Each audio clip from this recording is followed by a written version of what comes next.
They say that every child deserves a parent, but not every parent deserves a child. This statement couldn't be truer in today's case. Instead of seeing his children as tiny humans who needed his protection, Mick Philpott saw them as his personal cash cows that brought in benefits from the government. His greed blinded him from their humanity in the worst way possible. He was fame-hungry, narcissistic, and diagnosed as a psychopath who made everyone's life around him a living hell. In this video, we'll look at how Philpott and his accomplices took the lives of 6 young children and what drove them to do this heinous act. Mick Philpott was born in 1956 in Derby, England. He was notorious for fathering 17 children with multiple women. And if you thought he had so many children because he loved them, you would sadly be mistaken. He had practically no nurturing qualities. In fact, he was an extremely violent and unpredictable man. His toxic pattern of behavior with women and children started with his first relationship when he was 19. He charmed a 15-year-old named Kim Hill, and they began dating shortly after. In the beginning, Kim saw Philpott as an ideal partner, but it didn't take long before he suddenly became abusive in every way you can think of. His violence was so uncontrollable that he even started beating her in public. In one incident at a pub, Philpott struck Kim across the mouth with a pool cue. Needless to say, she started bleeding severely, but no one dared to intervene or try to help her. He would use any excuse he could find to harm her.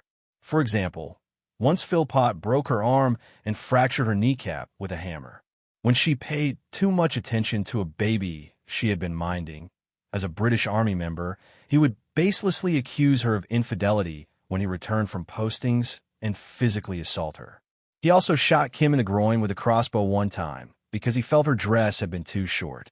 Kim, still in school, often lied about the cause of her injuries to protect Philpott.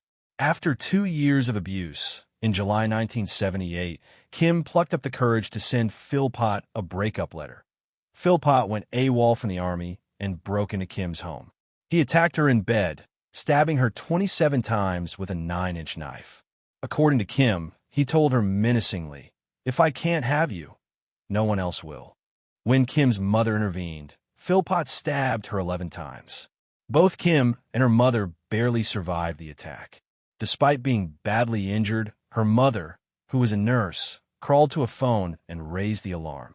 Paramedics arrived to find Philpott on the stairs, still holding the bloody knife.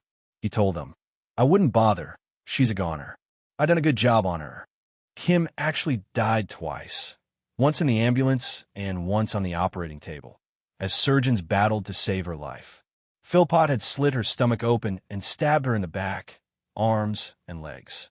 She suffered collapsed lungs and a punctured bladder, kidney, and liver.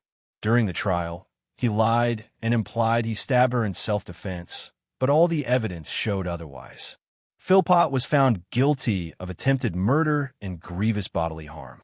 He was sentenced to 7 years and 2 months in prison, but was released after serving just 3 years and 2 months. According to records, this early release was due to his good behavior. Needless to say, he received nothing more than a slap on the wrist and had absolutely no incentive to change his twisted ways.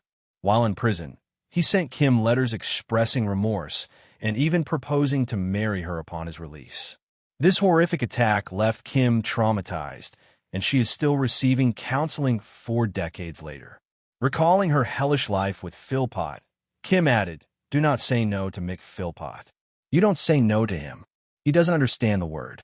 After his release from prison in 1986, Philpott married Pamela L., and they had 3 children together.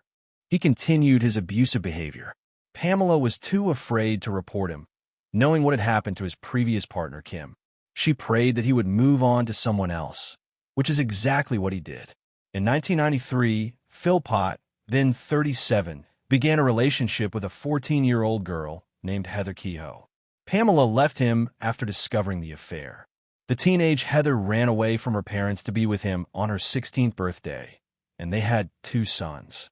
Philpott was abusive towards her, even beating her for not having a girl. He even taught his older sons to be violent against Heather. Philpott wanted Heather to produce more children, but she did not conceive again.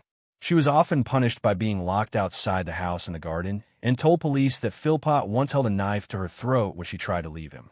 Eventually, she climbed over the fence and escaped him. Heather was forced to temporarily abandon her children before regaining custody after a long court battle. She said that Philpott was a Jekyll and Hyde character, charming when they first met, but later violent. In 2000, Philpott met 19-year-old Mairead Duffy. She was a single teenage mother who had recently left an abusive relationship. Philpott, she said, became her guardian angel. They moved in together shortly after, and he took on responsibility for her son. He proposed to her in hospital after the birth of their first child, Jade, the following year. He also began a relationship with Lisa Willis, a 16-year-old orphan who also happened to be a single mother. She became his mistress and moved in with him and Mairead. Perhaps because of Philpott's domineering presence, Lisa and Mairead became very close. They regularly confided in each other, and Lisa said she had treated Mairead's children as her own. There is clearly a pattern here. All three women in Philpott's life had been teenagers when they met him. They had effectively been groomed while they were vulnerable. Philpott married Mairead in May 2003, with Lisa as the bridesmaid. From that year onwards, Philpott lived with both women and had 11 children in a 3-bedroom council house. Both women worked while he remained unemployed, collecting their earnings and government benefits. Philpott actively tried to have more children to stack up his benefit payments. He requested a large council house to accommodate his growing family, but was denied due to lack of availability. On his wedding day, Mairead was 7 months pregnant with Mick's child. Mairead married Mick in 2003. Will you take my little Caroline to be your wife? Will you love her, comfort her, honour her? He's 7 months pregnant with Mick's child on his wedding day. Philpott publicly defended his lifestyle, expressing pride in his large family and dismissing critics. He blamed the council for not providing adequate housing and argued that, as an unemployed person, he deserved more assistance from the government. Philpott tried to bring media attention to his housing situation. He appeared on The Jeremy Kyle Show in 2007, a program similar to The Jerry Springer Show. On the show, Philpott defended his lifestyle and unemployment, claiming he couldn't get a job due to media coverage and his criminal record. He became agitated when questioned about his parenting and job prospects, which led to an argument with the host Jeremy over his irresponsible lifestyle. On the show, Philpott insisted he had undergone a vasectomy. He defended himself in typically heated fashion, making an offensive gesture and telling the host, "Talk to that, pal, talk to that." Philpott introduced his wife Mairead and his second wife Lisa Willis on the show, openly acknowledging his unconventional living arrangement. He claimed he didn't care what the public opinion was about his lifestyle and large family. Philpott also said he was prepared to divorce his wife to marry Lisa and then divorce her, simply so that she would not feel left out because she did not share the Philpott family name. Headlines and uncover the truth about the guy who has been branded Britain's biggest scrounger. Listen, you're going to criticise my family, pal, and my kids. I'll criticise you as much as I want. Sorry, this is a free country. If you're enjoying this story, kindly do us a favor and subscribe to our channel. It is free and won't cost anything, but it means the world to us. We're just a small channel trying to grow. Thank you, and back to the video. He went on to have 2 more children after this and was dubbed Britain's biggest scrounger after it was revealed he was raking in £25,000 a year in benefits. Philpott's plan to gain public support for a larger house was unsuccessful. In 2007, Philpott appeared in an episode of a documentary series in which the then Conservative MP in Widcombe spent a week with him and tried to persuade him to change his lifestyle. She found Philpott 3 jobs, one of which was with a barrel-making firm, but he did not turn up for work on the first day, and the job fell through. In the documentary, Philpott was shown to be living in a caravan in his garden, in which his wife and mistress would alternate spending nights with him. The MP said that Philpott did not care about anyone, and that he used the word expletive to refer to both his wife and his mistress. She also noticed that none of his children sought affection from him. Although many people could not understand why the women in his life accepted their lot, or even desired it, The general opinion was that his partners got on well with one another. But behind closed doors, the tensions between the throuple had reached a boiling point. Philpott would boast, "I've got my kids and I've got my family. That's all I care about." By then, he had fathered children with multiple women.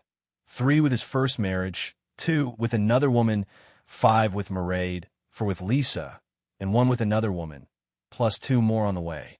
That made 15 children in addition.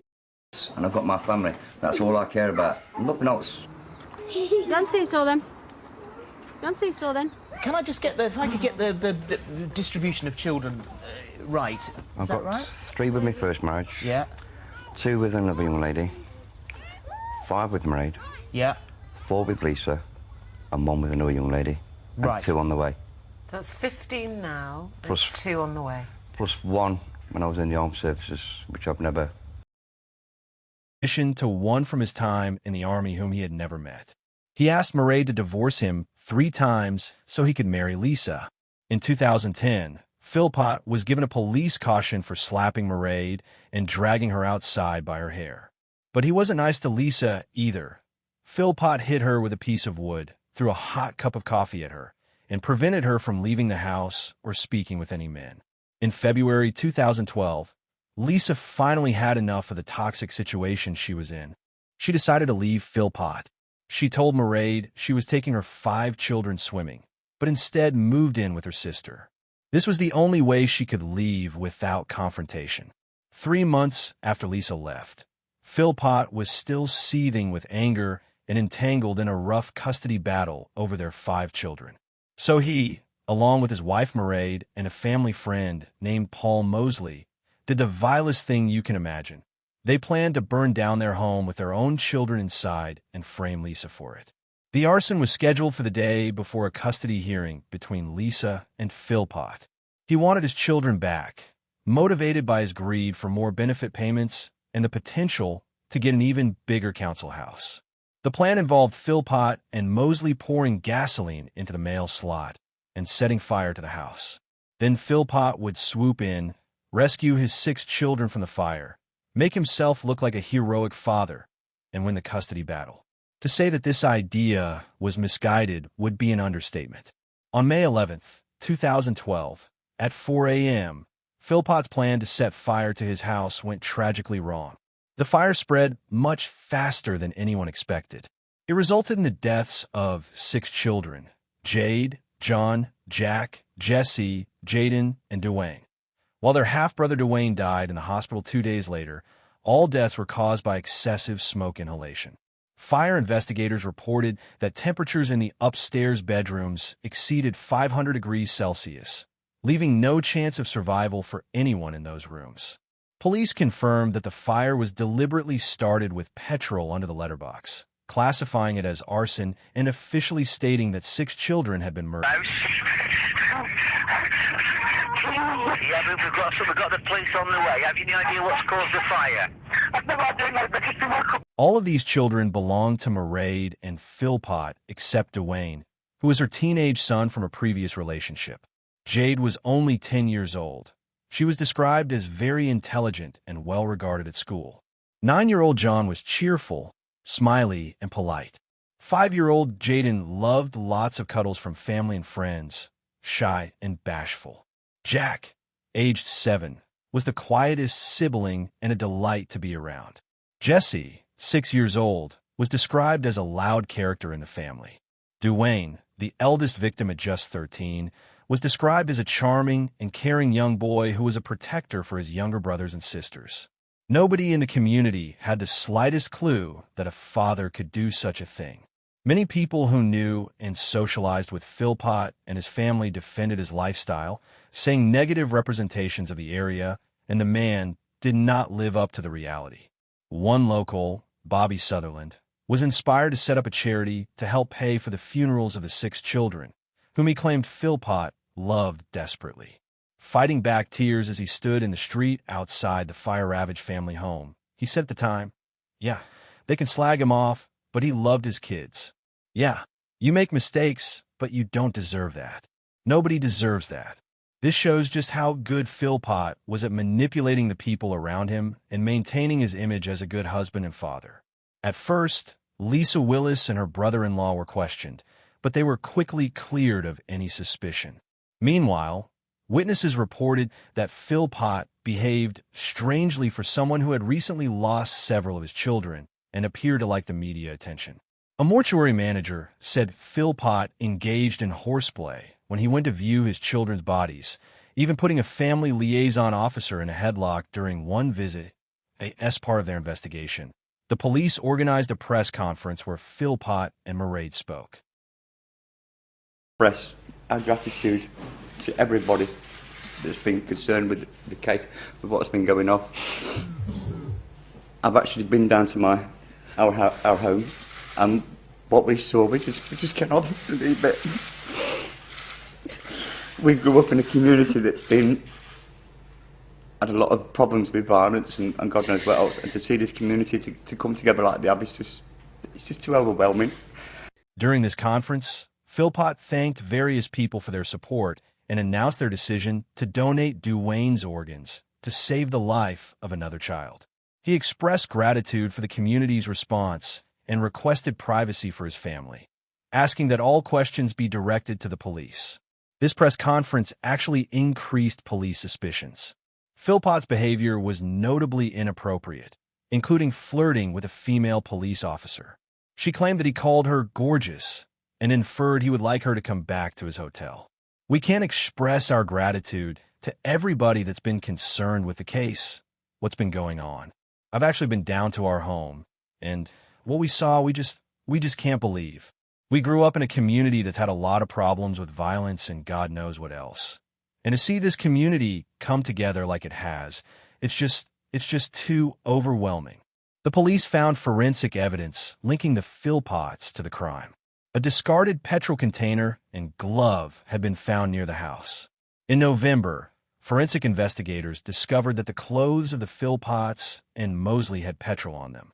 For further information, they placed a recording device in the police vehicle in their hotel room. The recorded conversations revealed incriminating statements from Philpott. I went up ladders. I almost can't how many times I went up the ladders. What did you say about me trying to get in? You tried everything you could to get in. Like I said to him, I wanted to run through the flames, up the stairs. What did you cry when you were saying it? How bad? Not really, really bad, but I did cry. That's hysterical. It's my fault that our family's gone. It's my fault we lost our children. It's my fault we lost the other 5 children. It's my fault we lost Lisa. I should have seen it all coming up. It is my fault. There's a fingerprint on the window. That's it. A few discrepancies. That's all it is. When we shake about, I said we were going to go out for a drive at night. I can't remember saying that. Vicky said you were stoned. That's it, we didn't smoke. Mosley said he had sex with Mairead over a snooker table hours before the fire broke out. It's believed this act was encouraged by Philpott to keep Mosley loyal to their cause. Philpott even admitted having 3 or 4 sexual encounters with his wife and co-defendant Paul Mosley. Not long after his children's deaths, these recordings, along with other evidence, such as an unused ladder found at the back of the house intended for the planned rescue, also implicated Philpott, Mairead, and Paul Mosley in the arson plot. On May 28, 2012, Philpott and Mairead were arrested on suspicion of murder. They were formally charged with murder 2 days later. On November 5, 2012, Paul Mosley was also arrested on suspicion of murder after forensic examination revealed petrol on his clothing. The trial heard that Mosley had been bragging to a number of people about being a suspect, including on internet dating sites. Whatever Mosley's role, it seems that Philpott was keen to keep him on side, and police believe coercion may have been involved. In December, Mosley's charge was reduced to manslaughter. The murder charges against Philpott and Mairead were also eventually downgraded to manslaughter. Evidence showed that while they didn't intend to kill their children, they planned to frame Lisa for endangering the family in order to gain custody of her children. Their motivation was not solely revenge, More children meant more benefit money and potentially a larger house. If you're enjoying this story, kindly do us a favor and subscribe to our channel. It is free and won't cost anything, but it means the world to us. We're just a small channel trying to grow. Thank you, and back to the video. On April 2nd, 2013, the couple, along with Paul Mosley, were found guilty of manslaughter for the deaths of the 6 children. Philpott received a life sentence with a minimum of 15 years in prison. Mairead and Paul Mosley each received 17-year sentences with a minimum of 8.5 years to be served. Mairead later appealed against her sentence, but judges ruled the original term reflected the immeasurable harm she had caused.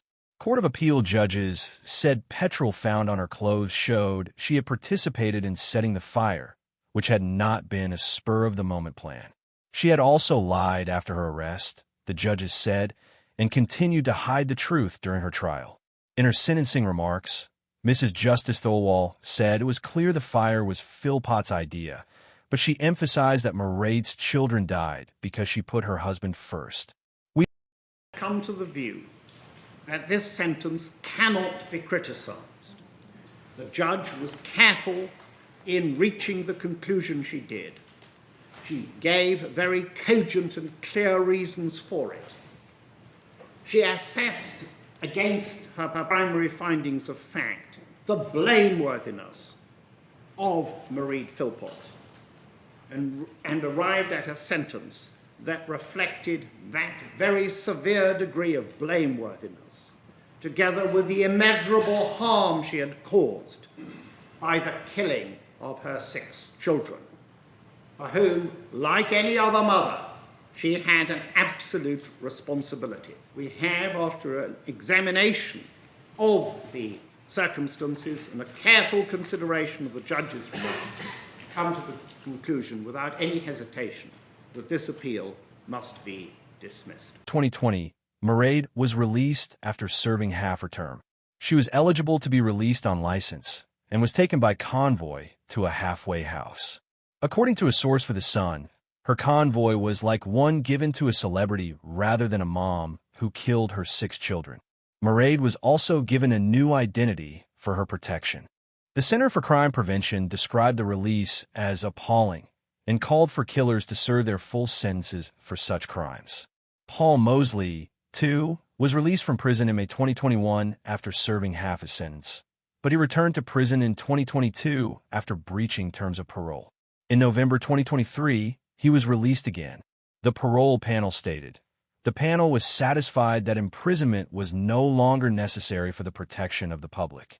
So while Mairead and Mosley are free, Philpott is still in prison, completing his minimum sentence of 15 years.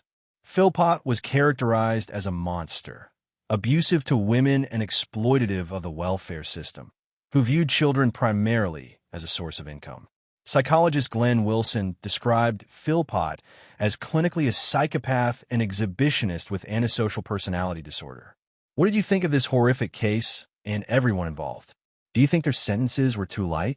Philpott definitely got off too lightly for his attempted murder charge in the 70s. Do you think these deaths were preventable had the justice system been harsher back then? Share your thoughts in the comments below. If you want more videos like this, please be sure to like the video, subscribe, and hit the notification bell so you don't miss out on more true crime stories. See you in the next one.